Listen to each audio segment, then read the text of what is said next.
नवी मुंबई गुन्हे शाखा कक्ष 1 या कक्षाने सोनसाखळी चोरीचे 2 आरोपी अ, दिनांक 18 तारखेला अटक करून 6 चेन स्नॅचिंगचे गुन्हे उघडकीस आणलेले आहेत. यातला जो आरोपी क्रमांक 1 आहे, नौशाद मुस्ताक आलम उर्फ सागर, याच्यावरती एकूण 41 गुन्हे दाखल आहेत. यापूर्वी देखील आपण त्याला 3 ते 4 महिन्यापूर्वी घरफोडीच्या गुन्ह्यामध्ये अटक केली होती. त्याच्यामध्ये त्याने 12 घरफोडीचे गुन्हे आणि 1 चेन स्नॅचिंगचा गुन्हा त्याला अटक करून आपण उघडकीस केला होता. त्यावेळेस त्याने त्याचा साथीदार प्रशांत राजू मगर उर्फ प्रशांत भगवान वाघमारे उर्फ प्रशांत बबन वाघमारे, तर याचं त्याने नाव सांगितलं होतं की तो त्याचा साथीदार आहे. तेव्हापासून आपली टीम या प्रशांत वाघमारेच्या मागावर होती. त्याला अटक करण्यामध्ये 18 तारखेला आपल्याला यश आलेलं आहे. तर प्रशांत वाघमारे याने उर्वरित जे 5 गुन्हे आहेत त्याचा मुद्देमाल आपल्याला दिलेला आहे. ज्याने चेन स्नॅचिंग केल्या होत्या तो मुद्देमाल आपल्या टीमने रिकव्हर केलेला आहे. या 6 गुन्ह्यामध्ये साधारणतः 10,18,956 रुपये किमतीचा मुद्देमाल गेला होता. त्यामधील 7,04,627 रुपये किमतीचा मुद्देमाल हस्तगत करण्यामध्ये आपल्याला यश मिळालेलं आहे. चेन स्नॅचिंगचे जे गुन्हे होत आहेत त्यामध्ये आरोपी वेगवेगळ्या आयडियाज युक्त्या वापरत आहेत. जसं की हेल्मेट वापरतात, तोंड झाकलेलं असतं, त्यांना बऱ्याच ठिकाणी सीसीटीव्ही कुठे आहेत याबाबतची त्यांना माहिती असते आणि त्यामुळं ज्या ठिकाणी सीसीटीव्ही नाहीत असे रोड ते सिलेक्ट करतात आणि रोडवरून जाणारे ज्या महिला आहेत किंवा पुरुष आहेत जे एकटे आहेत तर अशा लोकांची चेन स्नॅच करून पटकन गाडीवरती निघून जायचं हे त्यांची मोडच असते. अशा गुन्ह्यांचा तपास करणं हे एक आव्हानात्मक काम असतं, कारण याच्यामध्ये कुठलाही क्ल्यू नसतो. सीसीटीव्ही फुटेज जरी आपल्याला मिळालं तर त्याच्यामधून चेहरा दिसत नाही. तर त्यामुळं जोपर्यंत आपल्याला त्या व्यक्तीचा चेहरा दिसत नाही किंवा त्याची ओळख पटत नाही तोपर्यंत आपल्याला ते सीसीटीव्ही चेकिंग करावे लागतात त्यांच्या रूटनुसार. आणि मग एखाद्या सीसीटीव्ही मध्ये आपल्याला क्ल्यू मिळतो आणि मग त्या क्ल्यूवरून आपण पुढं तपास करतो, टेक्निकल तपास करतो आणि त्याच्याद्वारे आपण हे गुन्हे उघडकीस आणतो. तर ही एक चांगली कामगिरी senior P I Vikas Ghodke, API Nilesh Bankar, PSI अभय काकड आणि यांच्या टीमने भरपूर मेहनत घेऊन हे गुन्हे उघडकीस आणलेले आहेत. यापूर्वी देखील युनिट 1 ने मोठ्या प्रमाणात गुन्हे उघडकीस आणलेला आहे. फक्त गुन्हे उघडकीस आणणंच नाही तर मुद्देमाल हस्तगत करणं हे सुद्धा तेवढंच महत्वाचं असतं. तर त्याच्यामध्ये पण साधारणतः 70% मुद्देमाल या गुन्ह्यातला त्यांनी रिकव्हर केलेला आहे. यातला जो 1 नंबर आरोपी जो आहे त्याच्यावरती एकूण 41 गुन्हे आहेत आणि जो 2 नंबर आरोपी आहे प्रशांत मगर त्याच्यावरती एकूण 6 गुन्हे दाखल आहेत, म्हणजे सराईत गुन्हेगार आहेत. हा जो 1 नंबर आरोपी आहे नौशाद आलम याला ज्यावेळेस आपण घरफोडीच्या गुन्ह्यामध्ये अटक केलं होतं याचा जो साथीदार आहे युसुफ युसुफ, तर त्याच्यावरती नौशाद आणि युसुफ हे दोघ जण मिळून घरफोडीचे गुन्हे करतात आणि नौशाद आणि प्रशांत हे दोघ जण मिळून चेन स्नॅचिंगचे गुन्हे करतात. तर नौशाद याच्यामध्ये कॉमन आहे.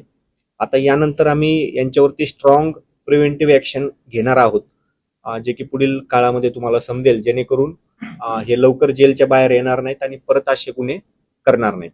नौशाद आलम जो आहे त्याला आपण अटक केलेली आहे जून 2026 ला. तर तेव्हापासून घरफोडीच्या गुन्ह्यामध्ये तो जेलमध्येच आहे. त्याच्यानंतर तो जेलच्या बाहेर आलेला नाही. 18 तारखेला आपण नौशाद आणि प्रशांत वाघमरेला अटक केल्यानंतर नौशादची आपण कस्टडी घेतली जेलमधून. तो जेलमध्येच होता, तो जामिनावर बाहेर आलेला नव्हता. आणि हे जे गुन्हे चेन स्नॅचिंगचे केलेले आहेत हे जून 2026च्या अगोदरचे गुन्हे आहेत, म्हणजे आपल्या ताब्यात आल्यापासून तो जेलच्या बाहेर आलेला नाही आणि त्याच्यानंतर त्यांनी गुन्हे केलेले नाहीत, हे अगोदरचे गुन्हे आहेत. त्याच्याबद्दल यांचा तपास चालू आहे. परंतु जे ज्वेलरी शॉपवाले जे आहेत त्याच्याबाबत आपल्या महाराष्ट्र शासनाने एक GR काढलेला आहे की त्याच्यामध्ये ब्लाइंडली आपण त्यांना आरोपी करू शकत नाहीत. तर त्याच्यामध्ये जर त्यांची इन्व्हॉल्वमेंट जर दिसली प्रॉपर, बरेचसे ज्वेलरी शॉपवाले असे असतात की जे हॅबिच्युअल असतात, त्यांच्याकडे हे गुन्हेगार जातात आणि त्यांच्याकडेच माल विकतात. तर असे जे ज्वेलरी शॉप ओनर आहेत त्यांना आपण 100% आरोपी करतो.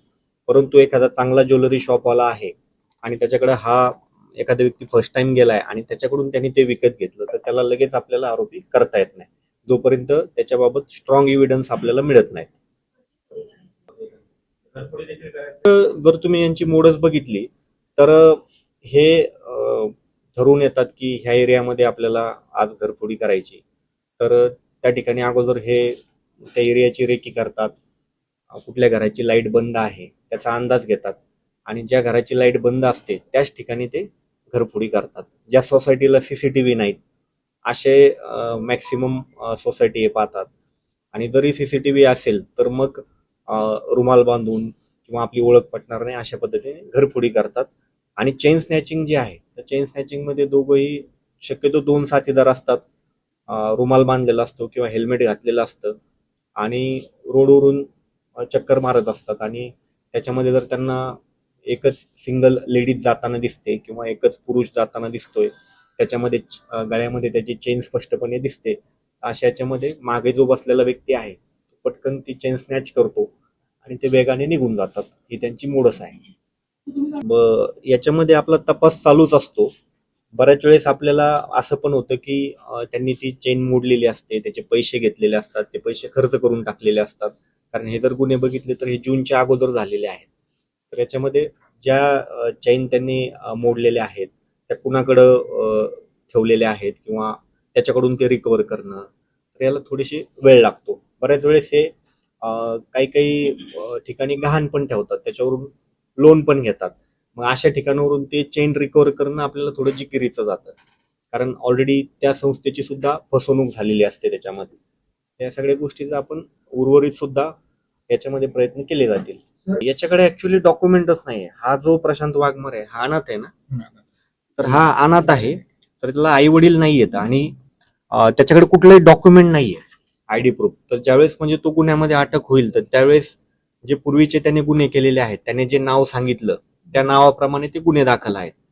तर आता याचं जे नाव आहे आता प्रशांत राजू मगर ना, प्रशांत राजू, तर त्याबाबत सुद्धा आता तपास करता येईल आपल्याला अजून. बरेचसे आता याच्यामध्ये आरोपींची मोडच अशी असते की जे सराईत आहेत आणि बरेचसे नॉर्थ साइड कडून पण आपल्याकडे येतात, तर ते वेगवेगळे नावं देतात. दिल्लीला एक वेगळंच नाव दिलेलं असतं, नंतर मध्य प्रदेशमध्ये अटक झाली तर वेगळंच नाव दिलेलं असतं. तर आता थोडस जरा आपल्याकडं काही आधुनिक तंत्रज्ञान आल्यामुळे आता इथून पुढे अशा गोष्टी होणार नाहीत, आणि यांचे एकदा फिंगरप्रिंट घेतले तर ते फिंगरप्रिंट वरून सुद्धा आपल्याला आता नावं इथून पुढे मिळत जातील. बीड कडचा राहणार आहे, लहानपणापासून तो हा जो नौशाद